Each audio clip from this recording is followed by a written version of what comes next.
9 ذی الحجہ کے روزے کی فضیلت. کیا یوم عرفہ کا روزہ رکھنا کسی حدیث سے ثابت ہے؟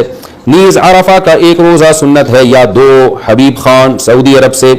صحیح حدیث میں ہے کہ عرفہ کا ایک روزہ اگلے اور پچھلے سال کے ایک سال کے گناہوں کا کفارہ ہے. تو بہت بڑی فضیلت ہے. اور صحیح حدیث سے 9 ذی الحجہ کا روزہ ثابت ہے. اس میں 2 نہیں ملانا سنت ہے. کوئی ملا لے تو کوئی غلط بھی نہیں ہے, بلکہ پورا ہی 9 دنوں تک روزے رکھ لے تو بہت اچھی بات ہے.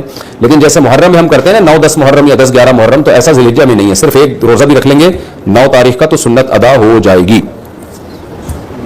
کیا 9 ذی الحجہ کا روزہ سعودیہ کے حساب سے ہوگا؟ 9 ذی الحجہ کا روزہ سعودیہ کے حساب سے رکھیں یا پاکستان کی 9 تاریخ کے حساب سے؟ شمائلہ صاحبہ کراچی سے.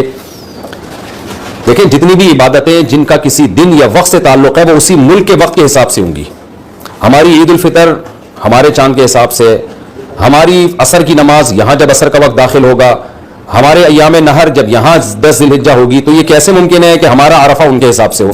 تو ہمارا عرفہ ہمارے یوم عرفہ کے حساب سے ہوگا 9 تاریخ کو.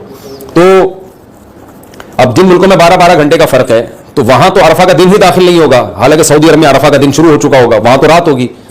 تو اس لیے جو 9 تاریخ کی فضیلت ہے نا وہ اس ملک کے حساب سے جب 9 ذی الحجہ ہوگی, تو اس لیے کیونکہ جتنی بھی عبادتیں ہیں نا جن کا کوئی وقت کے ساتھ تعلق ہے تو وقت ان کے لیے ظرف یا معیار ہوتا ہے. یہ فقہ کی اصطلاح ہے.